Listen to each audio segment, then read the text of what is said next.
Breaking news, আপনাদের কাছে সবার আগে সব খবর পৌঁছে দিতে জীবনের বাজি রেখে আমাদের প্রতিনিধিরা বিভিন্ন জায়গায় ছুটে বেড়াচ্ছে। এই মুহূর্তে সবথেকে বড় খবর, এক নিমিষেই সব শেষ। কারখানায় আগুন। কিভাবে লাগলো এই আগুন? কে বা লাগিয়েছে এই আগুন? আগুনটা লেগেছে না কেউ লাগিয়েছে? আইএসএফ এর এক দলীয় কর্মীর কারখানায় এই আগুনটি লেগেছে। ঘটনাটি ঘটেছে বাসন্তী থানার অন্তর্গত মনসুর মোড় ছড়ানেখালি এলাকায়। দুপুর 1টা নাগাদ খাওয়া দাওয়া শেষে সবাই ঘুমাচ্ছিল। সেই সময় ধোঁয়ায় ধোঁয়ায় অন্ধকার। বিভিন্ন দলের উপরে তারা দাবি জানাচ্ছে। এই মুহূর্তে মালিক সূত্রে জানা গেছে, ওই কারখানাটি যখন করা হয় সেই সময় গন্ডগোল হয় পাশের বাড়ির লোকেদের সাথে। লক্ষ লক্ষ টাকার কাপড় মুহূর্তের মধ্যেই শেষ হয়ে গেল। পাড়ার লোকজন ছুটে আসায় কোনো কাজ হলো না, সব তখনই শেষ। যেখান থেকে মাল আসে সেই মালিকের টাকা কিভাবে দেবে? কোটি টাকার সম্পত্তি।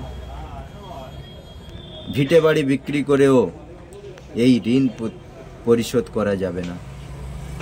মাথায় হাত, পাগলের মতন ঘুরে বেড়াচ্ছে, কি করবে ভেবে পাচ্ছে না।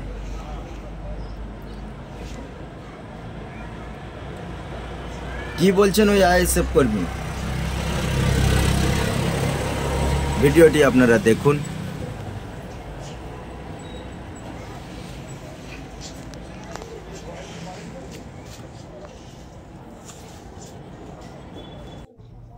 আর ইতিমধ্যে হাজির হয়ে গেছে জেলা পরিষদ কর্মী খয়রুল ইসলাম। ঘটনাস্থলে তিনি পরিদর্শনে গিয়ে দেখে এবং তিনি আশ্বাস দেন এই বিষয়টা উপরে মহলে জানাবেন। কিন্তু কে দেবে এই টাকা? কোটি টাকার সব তথ্য উঠে আসছে। আপনারা দেখতে থাকুন আমাদের সাথে, এবং সবার আগে আমাদের প্রতিনিধিরাই আপনাদের কাছে খবর পৌঁছে দিতে তারা বিভিন্ন জায়গায় ছুটে বেড়াচ্ছে। শুনুন সেই খয়রুল ইসলাম কি বলছে। তাই আমরা ব্যক্তিগত আক্রোশ বলে আমরা মনে করছি না, আর সম্ভবত রাজনৈতিকভাবে তাকে চক্রান্ত করে এই ক্ষতিটা করা হয়েছে। আর আমরা আইএসএফের পক্ষ থেকে বাসন্তী ব্লকে যারা দায়িত্ব আছেন আমরা সবাই এসেছিলাম, পরিস্থিতি দেখলাম। আমরা আমাদের ঊর্ধ্বতন রাজনৈতিক নেতৃত্ব যারা আছেন জেলা কমিটি বা রাজ্য কমিটিতে আমরা সে বিষয়ে রিপোর্ট করলাম। আমি খয়রুল্লাহ সর্দার এবং আমার পাশে আছেন এই অঞ্চলের দায়িত্ব নিয়ে যিনি কাজ করছেন অঞ্চল সভাপতি সিন্ধুপদ দা,